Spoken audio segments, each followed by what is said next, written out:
we felt that it would be great to have an avenue where we could get more PMs to share their thoughts, share their, pro tips and tricks of how to navigate the PM landscape in Sydney. And that's why we have Ben here today, because Ben was the perfect first person to start the event with, because he's been a PM for more than 10 years. He's been a 3-time startup founder. He's senior PM at Atlassian, He's now head of product at Blue Chili. He's head instructor at the General Assembly product management course. So he's done everything you can probably think of. So he's on fintech, medtech, space tech, ag tech. Edutech. What other tech is there? Edutech. Yes, edutech as well. Yes, that's correct. So he's done a lot, and so he definitely knows a lot about product metrics. So that's why I was really excited to organize this event, and I really hope that at the end of this event you will definitely get 1 or 2 things that will help you, whether you want to start your PM career or move forward and progress with your day-to-day, as well as get a better understanding of how you can navigate your own PM career path. Does that sound all good? Perfect. Sweet. Okay. Okay. So the first question, first things first. What is the fundamental thing that you want all PMs to know when it comes to product metrics? I think a mistake that I made in the early days of being a founder, but also a product manager, is that you're not building a feature because you want to solve something, and then you like, once it's close to completion, you think, well, how do I measure success now, and what are the metrics, and like, what should I tell the engineers to measure? And now I think it's kind of the wrong way around. Mm-hmm. The metrics come first, and the metric is kind of the problem that you want to solve from a business value perspective. And the feature should just be a part of the solution. I think metrics and problems first, and then solutions and features at the end of the day. And I think it comes back to kind of the first principles of product management, is that people don't buy products or services. What they buy is getting a job done better, faster, or cheaper. Mm-hmm. And so just like the customer doesn't care about the feature, they care about how it improves their life, essentially. The business doesn't necessarily care about the feature. What they want is an improvement in terms of their business model and their financials or customer satisfaction. So pick the metric first, and then the feature should just be a way of improving that metric. Cool. What would you say startups and corporates do differently when it comes to metrics? Because I know that you've had a lot of experience being the head of product and freelance head of growth for some corporates, as well as more than 15 startups in Sydney in the past 2 years. So how do you think these different worlds approach metrics? Are they different, would you say? Is it possible to define, sorry to stop, the defined metrics, like is it just definitely going to measure the success, or is there any different dimension for it? Sorry to jump in. The definition of it, the basic definition. Yeah, there's all sorts of different metrics. I think when we think of metrics, or the way we define it, is just data and KPIs, key performance indicators, for measuring whether something is successful or not. So it's, for example, revenue, but it might also be customer lifetime value, it might be retention or churn, it might be just engagement and usage of a certain feature. So these are all metrics that customers would, or product managers would keep track of. And so I think the commonality in startups and corporates is that data doesn't necessarily get used enough. The problem with startups is that they don't have any data, or not enough of it, right. to run proper experiments and, mm-hmm. and to an analysis whether an experiment was reaches a certain statistical significance, etc. You can still run experiments, but you probably have to do with a lot less data to make ultimately the decision whether something is successful or not. Whereas in corporates, I think a lot of the discussions and a lot of politics kind of derail any data-driven decision making. And so while there is a lot of data, sometimes there isn't even in a corporate, the decisions are often a lot less based on that data. So those are kind of the key differences that I've seen. But I think in both worlds these days we have a big desire to use data a lot more and to make sense of it, mm-hmm. And to come back to essentially what the data is telling you about the real world. Yeah. Do you guys feel like that as well? in your past corporate and startup experiences? Yeah, we've got people from telcos here, from small startups, media companies. You know, if you don't mention our company names, then everyone will say yes. That sounds good. We also have a few questions that have been sent in from Facebook, so I will definitely scatter them throughout the discussion that we'll have. So how would you think that PMs define how much a metric will grow before working on actually growing that metric? I think there are 3 ways to go about this. Mm-hmm. I mean, one is that reaching a certain threshold in terms of a metric is a necessity, right? Otherwise, like in a startup, for example, you're dead, right? You don't reach a certain amount of revenue, or your retention curve just goes towards 0, and you know that every 3 months you have to replace all of your users because nobody really sticks with your product. So all of these, like, you need to solve, and you need to get to a certain level to actually, like, just for survival, right? Now, the other one is that you want to essentially beat a competitor, right, or beat a certain benchmark. And so, like, for example, at OneFlare, right, if you wanted to beat, well, Freelancer. HighPages, right? And service seeking and everyone, all of them. Everyone, all right. So you might know through either public information or back channels that, this, like, let's say the growth rate of the company is this much. So you know at which rate they're growing and where they're going to be in 5 years. And for you to maintain your market share, for example, you would want to have at least the same growth rate, but ideally you want to have it higher, right? Right. And so you define that kind of as the key goal in the company, and then it kind of trickles down into other metrics and how you might be able to achieve that in terms of acquisition, retention, churn, like all these kinds of things. Right? So the benchmark is a competitor, and you want to essentially better them, right, or reach at least that kind of level. And so the other one is kind of more a customer-focused approach, and this works really well for startups in the early days, right? So your metrics aren't necessarily defined as, or the key metrics are not internally facing when it comes to the company, but externally facing, right? So we save our customer this much time, and we know if we can reach this amount of time saving or this amount of quality improvement in terms of what our product delivers, then we can own the industry because nothing else even comes close, right? So it's kind of the 10x rule, right? If you do things 10 times better than the alternative ways of doing things or your competitors, then you can grow very, very fast in a certain marketplace. So yeah, it's measuring how much value you're actually adding to your customer and trying to increase that, and knowing that this is what the alternative ways of doing achieve, and this is how much you want to achieve to grow very fast.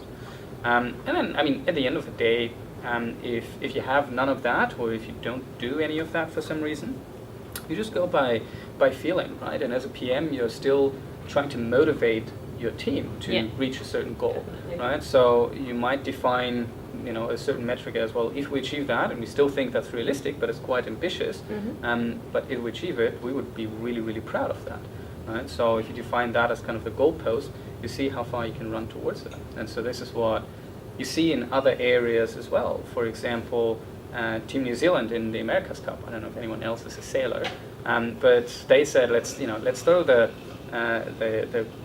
yardstick as far out as we can, and see if we can get there. And this is how, from a technological perspective, they managed to essentially outperform all the money in the world, if you like, with Team Oracle USA and Larry Ellison. Yeah. Oh, awesome. In terms of metric frameworks that you think PM should have a general understanding of, so there's one famous one called the Pirate metrics. So it's AARRR, if I'm correct. Mm-hmm. So it's acquisition, activation, then retention, revenue, and referral. So that's a basic framework that you can definitely look up. But what other frameworks would you recommend for not only just a basic understanding of metrics, but any advanced ones as well? I think the most important thing to understand about metrics and how they all fit together is that metrics are a little bit like a spider web, right? So if you make an impact somewhere, it kind of trickles throughout the web, and you feel the impacts elsewhere. And that's the same with the R funnel, right? If you change something about the way you acquire customers, you won't just see changes at the top of the funnel, but you'll also see trickles impacts down. Downstream. Mm-hmm. And so one of the things that I do a lot these days is if an organization has one key goal, whether it's revenue or customer satisfaction, you think about the ways you can achieve and change that metric. So I don't know if anyone is familiar with like the 5 why analysis. When something goes wrong, you keep asking why 5 times. In the same spirit, you can ask 5 hows, right? If you want to move a metric, well, how can we move that, right? What are the things that actually influence this key goal, right? So with revenue, it's of course like the number of leads you get into the business, but it's also your conversion from lead to actually customer. But if it's revenue, a certain customer might come back. So then there's retention and customer lifetime value, and support and all these other things that affect customer satisfaction. So know that everything is a network, and that there are dynamics in this network, right? If you move one metric, something else will change as well, right? So if you're trying to move revenue up in one aspect, you're trying to increase conversion at the very, very beginning of the funnel, it just means not as many people might go through that funnel, right? If you put a paywall up instead of a free trial, you now have to put in your credit card, right?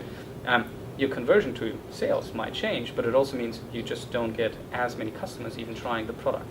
And so, again, that has downstream impacts. So think about those and kind of try to map them out visually, and get other team members involved in that as well.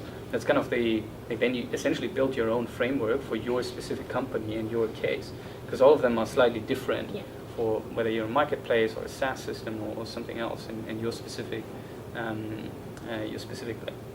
industry as well. If that makes sense. So the pirate metrics, the 5 whys, and the 5 hows. Key takeaways. What about in terms of the different roles you've played as both a startup founder, that you founded 3 startups, and as a PM where you've coached so many product manager candidates and so many different startups as well. What do you think is the approach that startup founders can do differently to when you're a PM? Well, I think my biggest learning as from like moving from founder to product manager was that as product manager, you only have influence. As startup founder, you can tell people what to do, and then there's a good chance they'll do it because you've got authority. And as product manager, you don't have that. And it sounds very easy to say, but if you've been a founder for a few years and you have that authority, it kind of becomes a habit to use that sometimes, and it's a bad habit, right? As a product manager, you just can't rely on that, and people couldn't care less about your opinion. They have their own managers and their own goals, so you need to become a lot better with that. Now, when it comes to metrics, I think as a founder, the most important thing is that in the early stages of a company, it kind of grows through creativity, right? You focus on a problem and you've got a new idea of making that happen. And so the most important thing is everyone in the company will be very creative and excited about these challenges. The most important thing is focused, not just in terms of the company goals, but also down in the metrics, right? You might have all these ideas on how to improve, the acquisition side of your business, and then the retention, and then maybe the virality coefficient and support. And when I was a founder, I had this great idea on how to improve support, right? I had this experience of talking to the support person, to a support channel of a company, and first Mark would write back, and I would write back, "Hi Mark," and then Alan would respond, and I was like, well, okay, I wrote to Mark, now Alan responds, "Hi Alan," and then Jason would respond. I'm like, why not give your support persona like this one name, and they all respond as, I don't know, Adam. But the point was we didn't even have any customers to support, so what was the point of thinking about that? So focus is like the most important thing for a startup founder, right? In terms of your metrics and what you then focus on.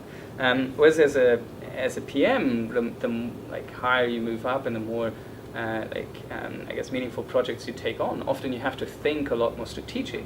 And so the quantitative metrics you have at your disposal, yes, they're still important, but sometimes when you launch a new product, it can take a really long time to see whether it worked out. And you kind of have to think about not just the basic metrics like in the R framework, but how do I define ultimately the success of my product? So at Atlassian, for example, the overall metric for product managers wasn't necessarily revenue, and it wasn't always monthly active users or something like that. Yeah.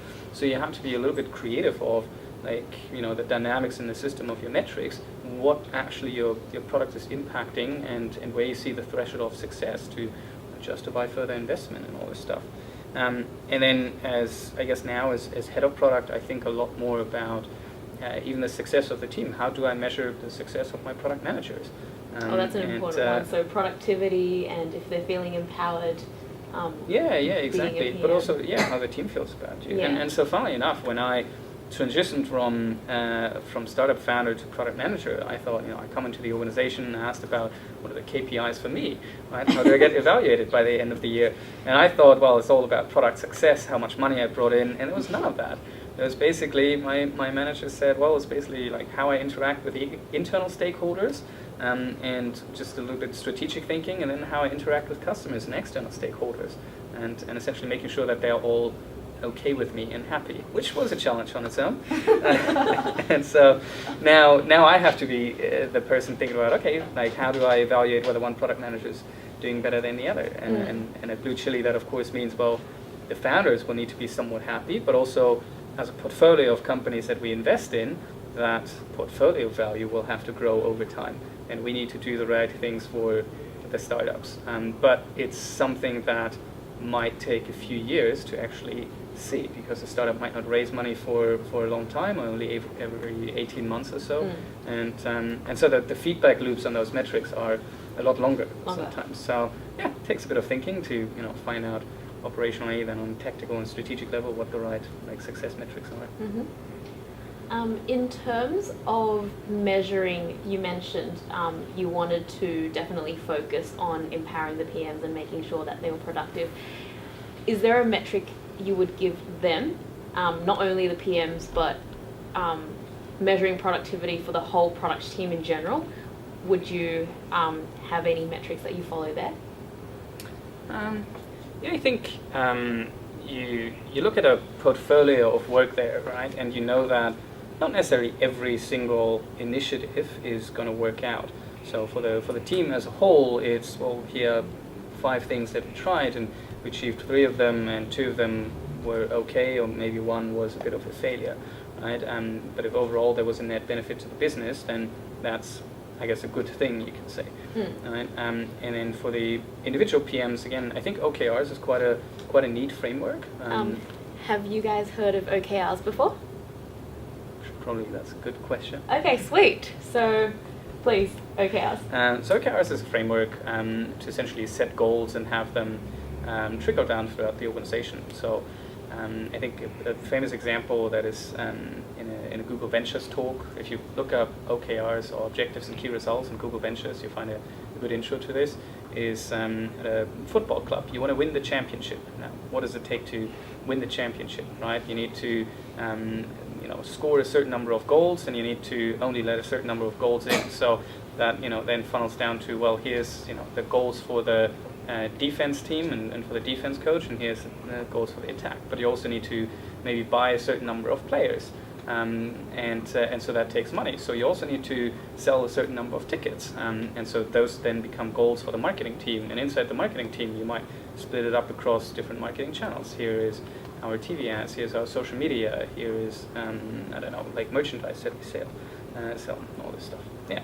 So that's a rough framework. So I think looking at OKRs and how well people did, but also their analytical thinking, their communication, and kind of all the other basics for PMs is something to take into consideration. In terms of metrics that you've measured in the past at any of your past experiences, what have been the key wins that you've gotten? Like any highlights that you have that you would like to share with us tonight? I think one of the biggest wins, just in terms of like multiplication of something, was a little project where I won't mention the specifics, but inside a UI, we knew the application had kind of a key purpose, and engagement on that kind of key feature was relatively low, and we realized it's kind of because it's it's very much hidden inside the application. So we just moved the entrance feature from like page hidden to like the front page essentially. So we just moved the button, and engagement increased by 4 times. Wow! Right? And so that was quite nice. And you're like, oh, that worked. But I think the biggest aha moment for me was at Atlassian, where we launched this new product and it took 18 months to get it out, which is quite ridiculous. But we've done some like qualitative testing and interviews in between, and so at some stage I was asked by, I think, the finance team, okay, so how many users do you think we'll have at the beginning for this new product? And so like, it was in a Jira space, and so I thought, okay, like looking at the qualitative metrics, roughly I'd estimate about 30%. And I said, well, that's pretty ridiculous, right? It's way too high, and like, what is kind of a number that we're happy with? And so I was a bit cocky, and I said, well, I'll be happy with 30% because my estimate will be accurate, but also to prove that the qualitative testing was right, and that all our qualitative research was like there's a lot more data in it that we can look at, but I would have been happy with like 20%, and I think everyone else in the organization with like, well, 15% or so, small, modest start. And sure enough, the thing launched, and we hit 30% usage of existing users. So since then, I've kind of systematized. Is that a word? Systematized? Systemized. I guess my qualitative research a little bit more to distill it into more quantitative insights, so that I essentially have both, right? When I do custom interviews, yes, I have all the opinions and how they feel about things, but I also have a little bit of quantitative data, so I can estimate essentially where the metrics and adoption and everything should sit downstream once we actually build something. And it's worked out really, really well so far. Oh, that's awesome. That's good to hear. Okay.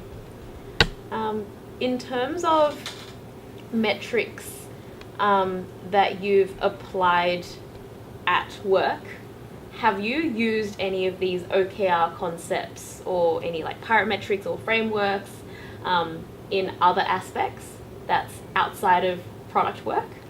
Yeah, I'm a big champion of applying product thinking to all sorts of other areas. I guess I do set myself OKRs. So like personal goal setting. Well. And so the OKR framework works quite well in the sense that I can filter it down to what I want to achieve this year, but then also what I want to achieve in a quarter or something like that. But the other thing is that I actually started, so while I moved to Sydney and then started looking for places, and one suburb seems better than the other, me and my wife, we've actually started A/B testing suburbs. Wow. I have a little sheet of just different factors that are important for me in terms of location, like how active I am and how good the food is maybe, and just generally how it feels. And so, all of the variables. Yeah, I guess. So so we tested the suburbs and benchmarked them against each other in terms of commute and in terms of other factors. And how expensive they are is a bit of a factor here as well in Sydney. Yep. So there's that. And then one of the concepts my wife actually introduced me to was that in like the happiest couples in their relationship, they have a ratio of 1 bad day against 6 good days, where you're kind of amicable, and that made a lot of sense, because like if every day is good, maybe you're not challenging each other enough, right? Whereas if everything is bad, well, what are you doing to your life? So that 1 to 6 ratio at some sort, I thought that was interesting. So we started tracking it, like how often we had fights, and we were like relationship metrics right there. we were pretty close to the 1 to 6 ratio. And obviously we're married still, so there seems to be something that's right about it. Yeah. Okay. Magical ratio 1 to 6. Key takeaway. Cool. Yes. How do you know if you've chosen a wrong metric as a success metric? I think this is a problem that PMs do learn over time, because you never usually get it right the first time, especially when you have a lot of qualitative data and you have that emotionally charged hunch that it would work, but then you lead the team the wrong way and the numbers don't show for it. So yes, how do you know that, and then how would you approach it later on? I think there's two things to say about this. Mm-hmm. First of all, I would say don't be afraid to set metrics and to define one as a goal, as a North Star for now. North Star metric. Right? You can always iterate. And it's better to make a decision and go after something and kind of start the journey than be hesitant, not really define anything, and then have chaos in the team or even in your own decision-making process. So first, yes, choose something. Now, how do you know if that's the right one or not? I think, again, metrics are a little bit of a dynamic system, right, or network. So look for impacts elsewhere. And I think when you see that the wrong things keep happening, and so we've seen this in other places, right? When sales teams were just incentivized based on short-term goals and short-term, like making deals happen and bring them over the line, and promising too much, so that downstream, like support and like products were struggling because the customers were oversold on something. Then if the wrong things occur, or if they what you're going after, it turns out to be really detrimental to other parts of the business, then iterate, right? And see, well, why is this going wrong? And what is the actual behavior we want to incentivize for product teams to do? And so Facebook had to learn this lesson as well, right? Where I think it was earlier this year, they still had the metric of, most important is that people spend time on Facebook. So we all, spend lots of time meaningless, just scrolling down the news feed, scrolling after one ad after another, and they realized it's hurting their business, right? And so now they changed it towards people spending quality time on Facebook and actually having interactions with people, what Facebook was built for in the first place. And of course, those two are connected, right? The more time you spend on Facebook, the higher the chance, hopefully, that you have a meaningful interaction with someone, that you comment on something, like it, or even send them a message. But I think they realized that for the longevity of the company and the products, the focus had to change towards actual interactions, and the time it takes to get there is actually not that important. And so that, of course, has negative impacts on potentially their ad views and ad sales. But they knew that Mark Zuckerberg at least knew that it's the right decision for the long-term health of the company. Yeah. So, perfect example of an iteration of your North Star metric, and realizing that you picked the wrong one. So it happens at the highest levels and to the best people, right? So make a decision, iterate, and you'll see. Just a question, what level of technical knowledge a product manager should have?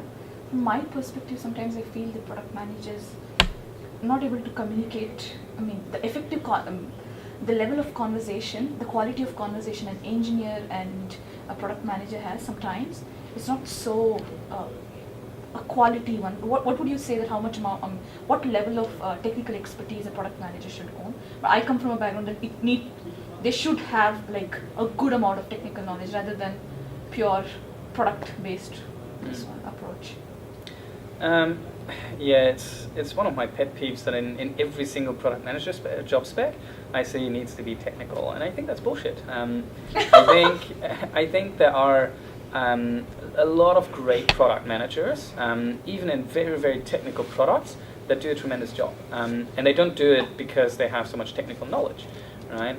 They do it because they've got empathy for the development team. They've got, some analytical thinking, so they can do the abstract, kind of evaluation of different problems and solutions. But they don't need to be technical per se. But it's something that, unfortunately, a lot of recruiters and hiring managers will look for and will see favorably, right? So if you have 100 product managers and 80% in your applications, and 80 of them have a technical background, the other 20%, there needs to be something really special about them to stand out, right? Because yes, you're talking to developers. The reason I think it's bullshit is because, product manager will often also have to interact with design and with marketing, with all these other things, and clearly we don't require them to have a background in design and marketing as well. So I think it's a lot more about empathy and abstract thinking, analytical thinking. That's really important on the job, but in the hiring process, it helps. But I will say, I actually see a lot of product managers with a technical background that don't make great product managers because they struggle in other areas. They can communicate with other devs, but sometimes their motivation to become a dev is so other people can't tell them what to do anymore. They now tell people what to do. And so this power game is not a great attitude as a PM. It's not productive. And also they sometimes struggle with empathy and with communication. So it's a combination of skills and traits that you need. So I find this overemphasis on a technical background and technical skills not productive. And I think a lot of companies end up filtering out what ends up being a false positive. False negative. Yeah. And you're saying this despite having a technical degree yourself, so.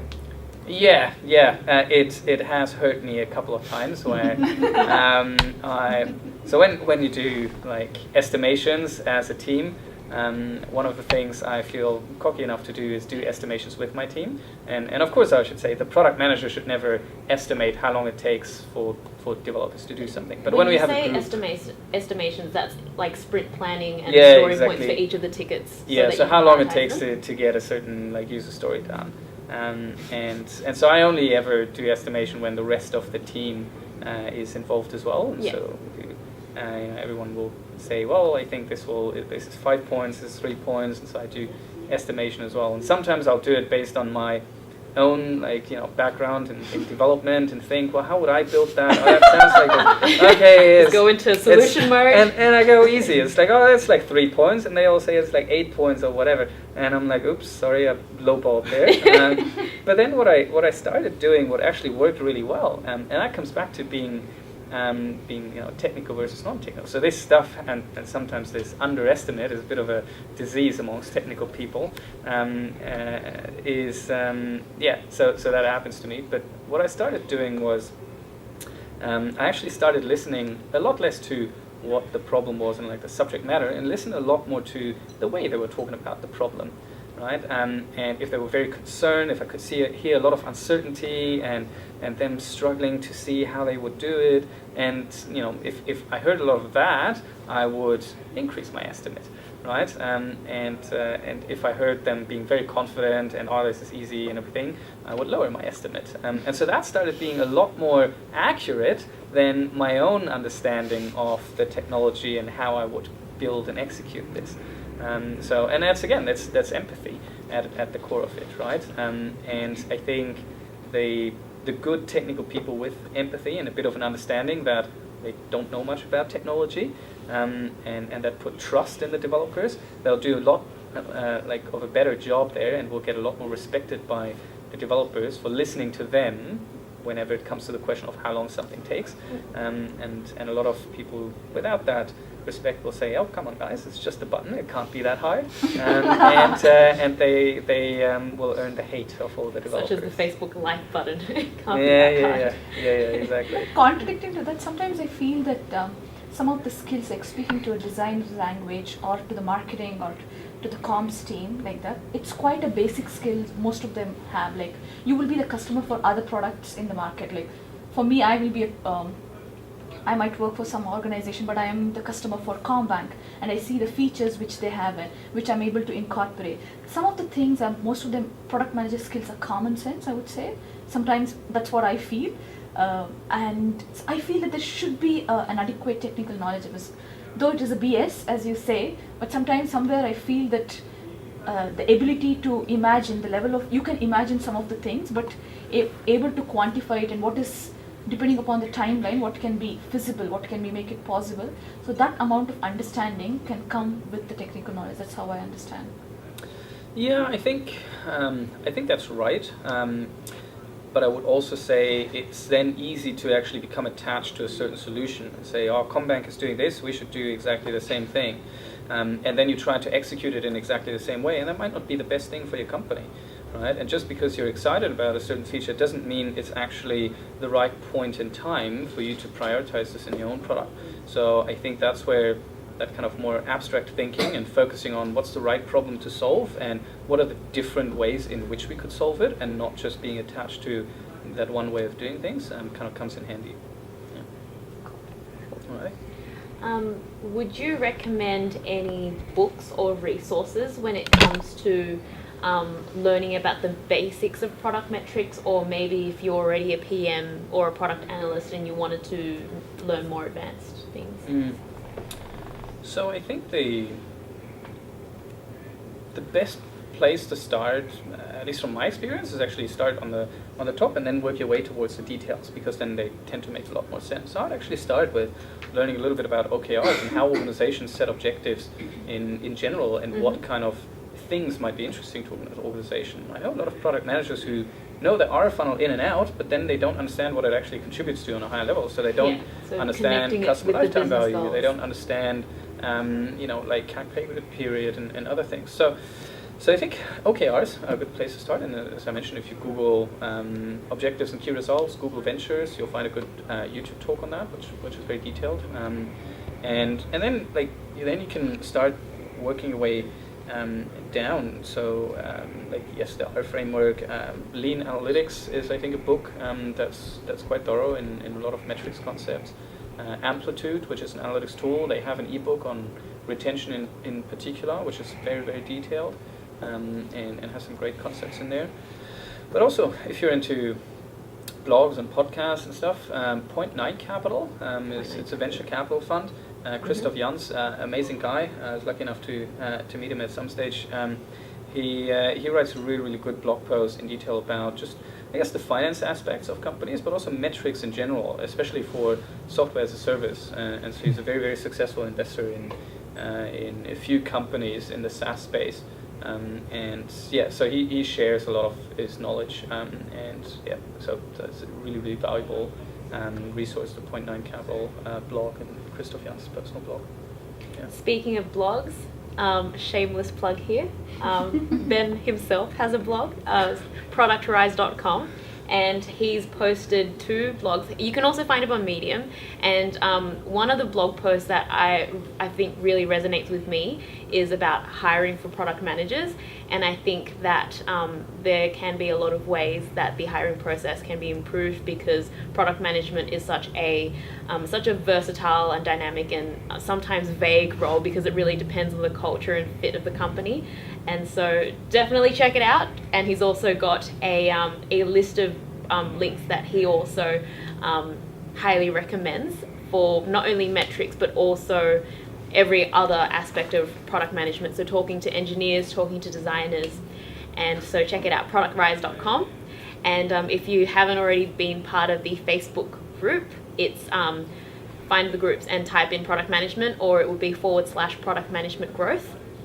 So please check it out, and there's a ton of resources there. So thank you so much, Ben. That is all the questions that have been submitted. So if you guys, or we're opening to the floor now, if you guys have any questions, whether it be on analytics, metrics, or anything else PM related, please ask away. Others, in terms of measuring qualitative metrics. So let's say you have defined certain qualitative metrics which cannot be measured in absolute terms, and you have this responsibility to get somebody else convinced on why or how you've actually rated it, based on which you have arrived at a decision. How do you typically do it? So I think the best way of actually having a really good, informative discussion and exchange is being visual, right? So what I would probably do is actually get on a whiteboard and draw the dynamics of different things that you see, right? So if you're saying, actually what I found out from the customers is if we increase that, then this will also increase, and the whole flow of how they go through the product will be a lot better for them, right?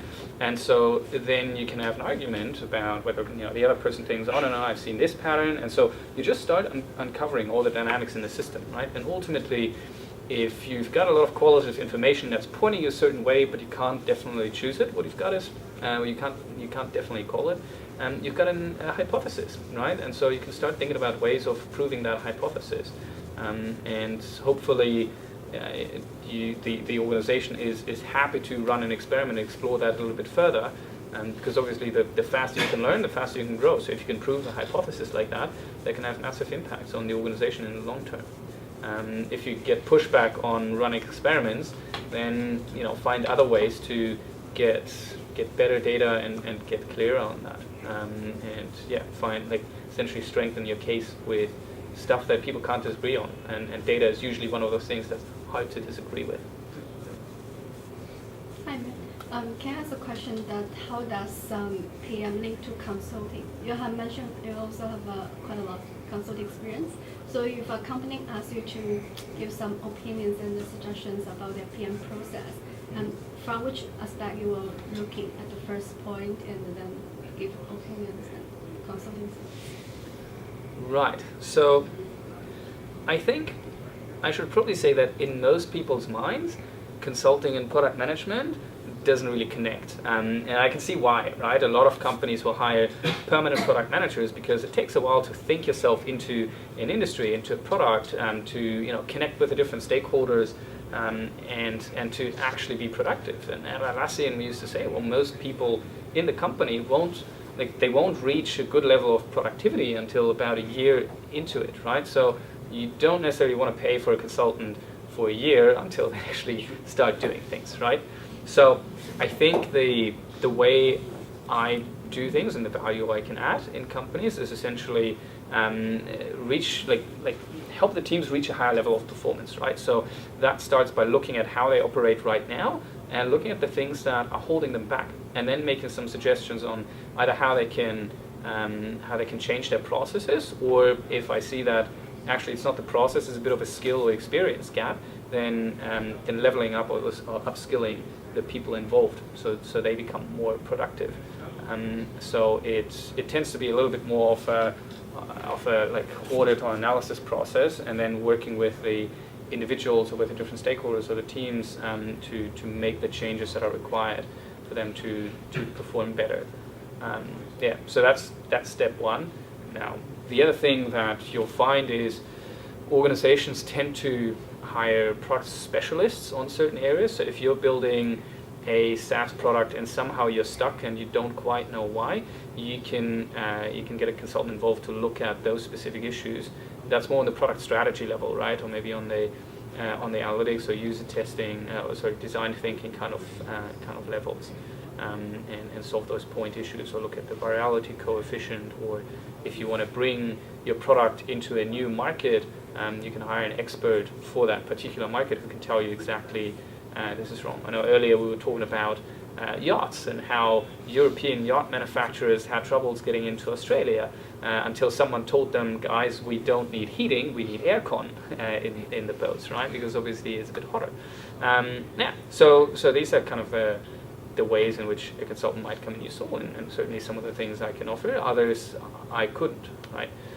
So I know very few product managers who actually do consulting and freelancing, and certainly I have that approach that I'm happy to have a conversation with anyone, and if I think I can help you, I will. If I think I can't help you, I'll either point you in a different direction, or tell you, look, like it doesn't make sense to get me involved. Thank you. I have one. So let's say you're rolling out a new feature, and you know it's going to potentially disappoint let's say 30% of your customer base, but you know it's going to improve 70% of the customer base. How would you measure that trade-off, and how do you actually quantify it? Because what's interesting about like this particular scenario is, let's say the only thing you've got is qualitative feedback. You know that disappointed customers will generally be more vocal about voicing their displeasure with things, whereas happy people they're not really going to say much. You'll get the a few odd comments, yeah, I love this change, but generally speaking, like you won't get a lot of people who would advocate that. So when you're just looking at the qualitative stuff, like how would you go about doing that? Yeah, so this is one of the perfect scenarios where you want to have qualitative and quantitative data to see whether you're making the right change, right? If you're just listening to support channels and yes to the loud voices, then you're not going to see all the good stuff. And there's great examples like that in restaurants, right? They change the recipe because one customer complained it's too salty, but you never hear from all the other 100 customers or 99 who were happy and who actually liked it this way. So you want to have those quantitative engagement metrics, right? Let's say you're rolling out a redesign of your system, and suddenly buttons are in a different place. And for all new customers, and for the vast majority, it's now actually easier to find their way around the system. But a small minority might find it much harder, or a job that used to be simple for them is now hidden in a sub-menu, and so they have to make 2 clicks instead of 1. How terrible you know, of a PM you are. So have those quantitative metrics that tell you is adoption and engagement and retention and just generally other customer satisfaction metrics, are they overall moving up?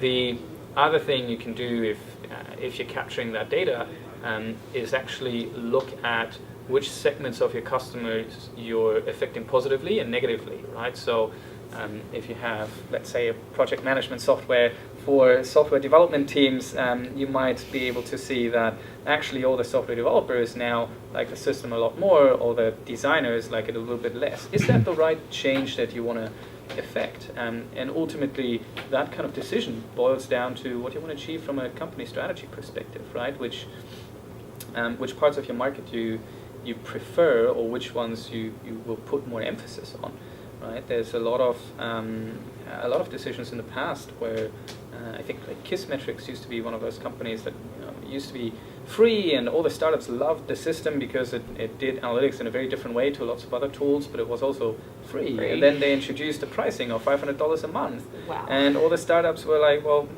screw you. Bye. Like, they were really angry, and I was one of them. But at the end of the day, you have to make a call as a company, right? Well, are the startups really where we want to be in the long term, right? And is customers not paying really for our product? Is that who we want to service? Or can we add a lot of value to the Fortune 500s and just other large organizations of this world who are going to pay us a lot of money because we can solve big problems for them?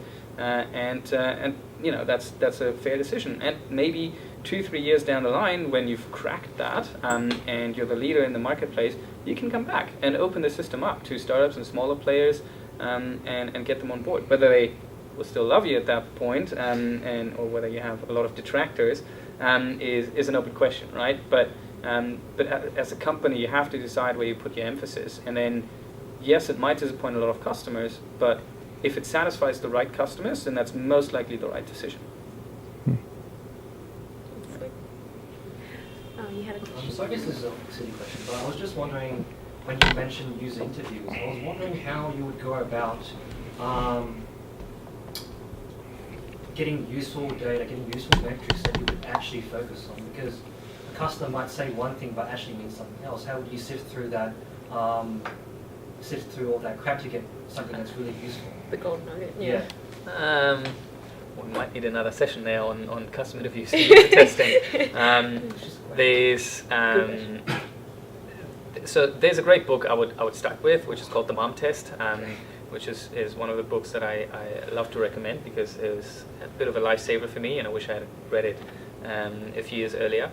But look, and the bottom line there is, there are techniques to interview customers and to get better data out of them. This famous saying of Henry Ford, if we had asked people what they wanted, they would have said faster horses, is only half true, right? Because you don't want to ask customers about the solution. You want to ask customers about the problem, right? The customer owns the problem, and your team and you as a product manager, that's where owning the solution starts.